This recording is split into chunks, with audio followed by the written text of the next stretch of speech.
ఇప్పటికీ చూస్తాను. మొన్నే ఒక పిక్చర్ చూసానండి రేలంగి గారిది ఏదో. హ్మ్. రేలంగి గారితో సంబంధం మాట్లాడడానికి ఇంకొక వేరే వాళ్ళు ఎవరో వస్తారు. హ్మ్. వచ్చి ఆ సంబంధం మాట్లాడిన వాళ్ళు, మాకు ఇన్ని ఆస్తులున్నాయి, అమ్మాయికి మేము ఇన్ని ఇస్తాము, ఆ ఆస్తి ఉంది, మాకు ఇల్లు ఉంది, పొలం ఉంది, పుట్ర ఉంది, అన్నీ మాట్లాడుతుంటే, సర్లేండి బావగారు, హ్మ్. ఎంతున్నా ఏముంది, మాది మాదే, మీది మాదే అంటాడు ఆయన.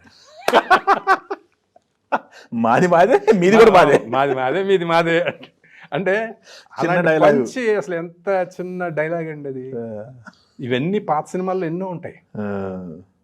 ఓ సినిమాలో రమణారెడ్డి గారిని వచ్చి కోర్టులో హ్మ్.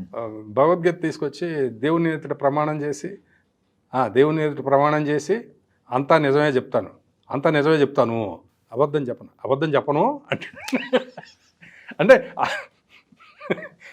ఆ మాడ్యులేషన్లో మారిపోయింది. మీనింగ్ మొత్తం మారిపోయింది. మారిపోయింది. దేవుని ఎదుట ప్రమాణం చేసి దేవుని ఎదుట ప్రమాణం చేసి అంతా నిజమే చెప్తాను, అంతా నిజమే చెప్తాను, అబద్ధం చెప్పను, అబద్ధం చెప్పను అంటే చెప్తాను. అంటే ఇలాంటివన్నీ ఎన్నో నేను భలే ఎంజాయ్ చేస్తాను సార్.